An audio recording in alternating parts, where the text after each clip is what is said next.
ભાવનગરના મહુવામાં કમોસમી વરસાદને કારણે ઠેર ઠેર પાણી જોવા મળી રહ્યું છે।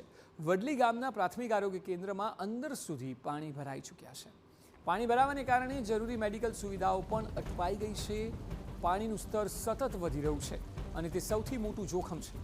પાણીનું સ્તર વધવાને કારણે પ્રાથમિક આરોગ્ય કેન્દ્ર પણ બંધ જોવા મળી રહ્યા છે। આયુષ્માન આરોગ્ય કેન્દ્રમાં પણ પાણી ભરાતા ભારે હાલાકી પડી રહી છે। મહુવા શહેર અને ગ્રામ્ય પંથકમાં 11 ઇંચ વરસાદ પડ્યો છે। ધોધમાર વરસાદથી ખેતરો ધોવાતા ગામમાં પાણી ફરી વળ્યા છે। એટલે જ્યાં પણ નજર જાય ત્યાં એવું લાગે કે ગામમાં જાણે કે નદી વહી રહી છે। રોડ રસ્તો તો ભૂલથી પણ દેખાતો નથી અને છેલ્લા 24 કલાકથી આ સ્થિતિ પ્રભાવિત વિસ્તારોની છે, જેમાં સૌથી વધારે અમરેલી, ભાવનગર અને ગીર સોમનાથ જિલ્લાઓ જોવા મળી રહ્યા છે।